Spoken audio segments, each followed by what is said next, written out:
வணக்கம். என்னோட பேரு தாமரை செல்வி. இன்னைக்கு நம்ம கேட்க போற படத்தோட பேர் மனோகரா. வாங்க கதைக்குள்ள போகலாம். நம்ம கதை ஆரம்பிக்கிறது சோழ நாட்டுல தான். சோழ நாட்டுல ஒரு அழகான மலைத்தொடர். அந்த மலைத்தொடர்ல ஒரு குகை இருக்கு. அந்த குகைக்குள்ள ஒரு சிற்பம் செதுக்கப்பட்டுக்கிட்டு இருக்கு. இதுல என்ன ஆச்சரியம் அப்படின்னு தானே கேக்குறீங்க? கண்டிப்பா ஆச்சரியம்தான். அங்க சிற்பி யாருமே இல்ல. தானா ஒளி காத்துல பறந்து பறந்து அந்த சிற்பத்தை வடிச்சுக்கிட்டு இருக்கு.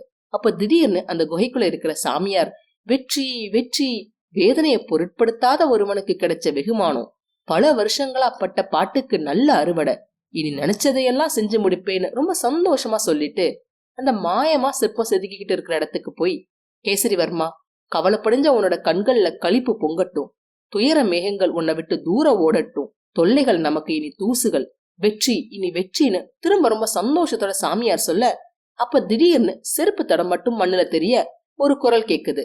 குருதேவா, உண்மையாவா? நான் உங்களோட கண்ணுக்கு தெரியலையான்னு சந்தோஷமா அந்த குரல் கேக்குது. ஆமா கேசரிவர்மா, அரூபமாயிட்ட. கண்டுபிடிச்ச மருந்து வேலை செய்ய தொடங்கிடுச்சு. எல்லோரையும் நீ பார்க்க முடியும், ஆனா உன்னை யாராலையும் பார்க்க முடியாதுன்னு சொல்றார் முனிவர்.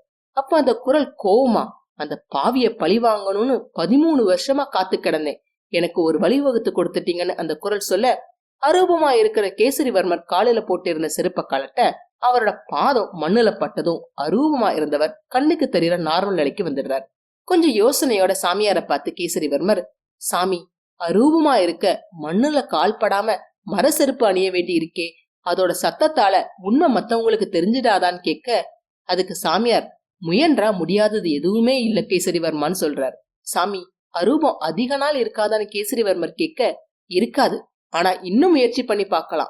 நான் தேடுற மூலிகைகள் கிடைச்சதுன்னா அரூபமா மட்டும் இல்ல, அழியாம கூட இருக்கலாம்னு சொல்லிட்டு, ஆனா கேசரிவர்மா, நல்லவர்கள் வாழ இதை பயன்படுத்து அப்படின்னு புத்திமதி சொல்றார் சாமியார்.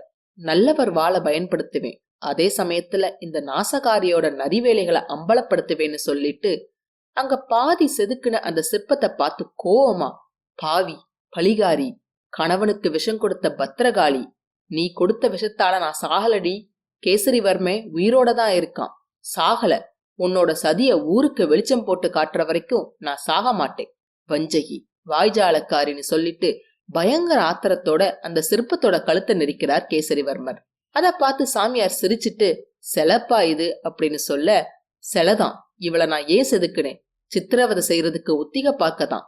வசந்த சேன, உன்னோட விழியில வேல் சொருகுவேன், கூந்தலுக்கு தீ மூட்டுவேன், கோவை இதழ்கள்ல கூர்வூசியால குத்துவேன், கண்ணாடி கண்ணத்தை கட்டாரியால கிழிப்பேன், காண்பவர் வெறிகொள்ளும் உன்னோட மேனிய கண்ணந்துண்டமாக்க வெட்டி எறிவேன், நாசத்தின் நர்த்தனமே, நயவஞ்சக பிசாசே, சிரிக்கும் சிலந்தியே, உன்னோட அழிவு காலம் ஆரம்பமாகிடுச்சடின்னு வெறி பிடிச்ச மாதிரி சிரிக்கிறார் கேசரிவர்மர்.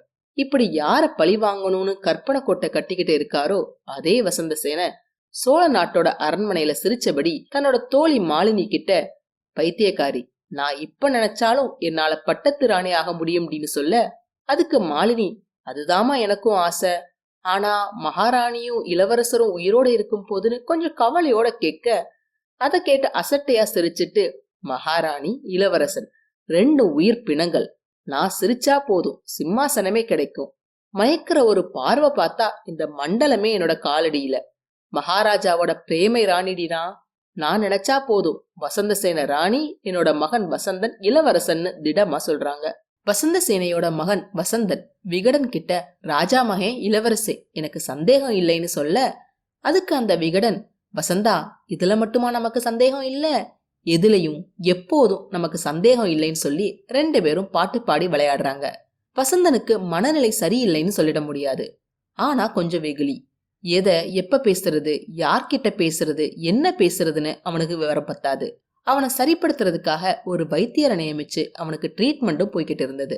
இது இப்படி ஒரு பக்கம் போய்கிட்டு இருக்க, அந்த நாட்டோட பட்டத்து மகாராணி பத்மாவதி தன்னோட கணவன் புருஷோத்தமனோட ஓவியத்தை பார்த்து, நம்ம 2 பேரும் ஒன்னா சேர்ற நாளே வராதா, என்னோட வாழ்க்கையில நான் யாருக்கும் எந்த தீங்கும் செஞ்சதில்லையே, நீங்க வருத்தப்படுவீங்கன்னு சொல்லி உங்களுக்கு பிடிச்ச அந்த வசந்த சேனை, என்னோட வாழ்க்கையை கெடுத்த அந்த வசந்த சேனை, அவளை கூட நான் மன்னிச்சுட்டேனே, அப்படியே நான் யாருக்காவது கெடுதல் செஞ்சிருந்தாலும் இப்படி உங்களை பலகாலம் நான் பிரிஞ்சு வாழ்றேனே, இந்த தண்டனை போதாதா சுவாமி, கண்மணி மனோகரனோட பிறந்த நாள் வருது, எழில் பூத்த நம்மளோட செல்வத்தை நம்ம 2 பேரும் உச்சி மோந்து வாழ்த்துவோமே, அந்த இன்ப நாள் இனிமே வரவே வராதான்னு பொங்கி பொங்கி அழுகுறாங்க மகாராணியார். அதே சமயம் குகையில கேசரிவர்மர் ஒரு வாளை எடுத்து பார்த்துட்டு கிளம்ப, அப்ப அங்க சில மூலிகைகளோட வர்ற சாமியார் அவசரமா, எங்க போற கேசரிவர்மான்னு கேக்குறார். நாடகத்துக்கு. அதோ அவங்களதான் நான் ஏற்பாடு செஞ்சிருக்கேன்னு அங்க நின்னுகிட்டு இருக்கிற நாடக ஆட்களை காட்டுறார் கேசரிவர்மர். ஓ மறந்துட்டேன், இன்னைக்கு மனோகரனோட பிறந்த நாள் விழால அப்படின்னு சொல்லிட்டு நாடகத்துக்கு என்ன பேர் வச்சிருக்கிறன்னு கேக்குறார் சாமியார். போர்வாள்னு பதில் சொல்றார் கேசரிவர்மர். சபாஷ், நாடகத்துக்கு எந்த பிரச்சனையும் இல்லையேன்னு சாமியார் கேட்க, இல்ல குருவே, காரணம் கதை உங்களுக்கு புரியாதுன்னு சொல்றார் கேசரிவர்மர். அப்படி என்ன கதையை கேசரிவர்மர் சொல்ல போறார் தெரிஞ்சுக்க அடுத்த பகுதிகளை தவறாம பாருங்க.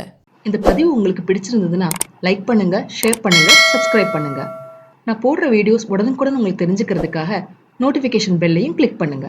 என்னங்க கதை சுவாரஸ்யமா போயிட்டு இருக்கா? இந்த கதையை பத்தியான உங்க கருத்துக்களை தவறாம என்னோட ஷேர் பண்ணுங்க.